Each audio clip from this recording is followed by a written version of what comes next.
بسم اللہ الرحمن الرحیم۔ آج ہم جس عظیم ہستی کی سیرت پر بات کرنے جا رہے ہیں وہ ہے حضرت علی رضی اللہ عنہ، جنہیں دنیا باب العلم یعنی علم کا دروازہ کہتی ہے، جو خلفاء راشدین میں سے تھے اور چوتھے خلیفہ راشد ہیں۔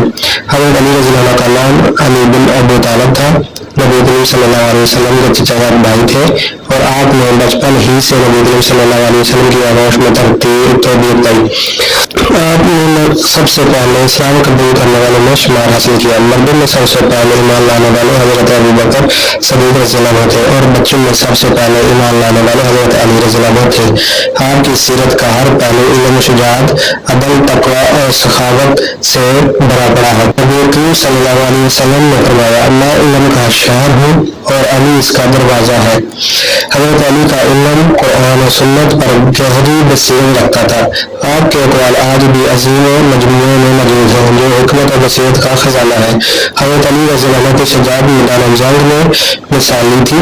غزوہ بدر، غزوہ احد، غزوہ خندق، غزوہ خیبر اور دیگر تمام غزوات میں آپ نے بہادری کے جوہر دکھائے۔ خیبر کے دروازے کو اپنے ہاتھوں سے اکھاڑ دینا آپ کی طاقت اور شجاعت کی روشن مثال ہے۔ حضرت علی رضی اللہ عنہ حضرت عثمان رضی اللہ عنہ کی شہادت کے بعد 35 ہجری میں خلیفہ مقرر ہوئے۔ آپ نے بہت سی اختلافات انگیز، فتنہ انگیز کے دوران امت کی قیادت کی۔ اگرچہ دور خلافت میں جنگ کے دوران بہت سے مسائل پیش آئے مگر حضرت علی نے ہمیشہ عدل، صبر، وحدت کو مقدم رکھا۔ حضرت علی کی راتیں اللہ کے حضور حدوں میں گزرتی تھی۔ آپ پر رضی اللہ عنہ روزے دار، تہجد گزار، ذکر الہی میں مشہور رہنے والے ولی اللہ تھے۔ دنیا کی مال و دولت سے بے نیاز اور آخرت کے طلبگار تھے۔ حضرت علی رضی اللہ عنہ کو 40 ہجری میں کوفہ کی جامع مسجد میں فجر کی نماز کے وقت ایک خارجی نے زخمی کیا اور 2 دن بعد آپ رضی اللہ عنہ شہید ہو گئے۔ آپ کی شہادت اسلامی تاریخ کا ایک بڑا صحیفہ تھی۔ آپ کو نجف میں دفن کیا گیا جہاں آج بھی آپ کا روزہ مبارک ہے۔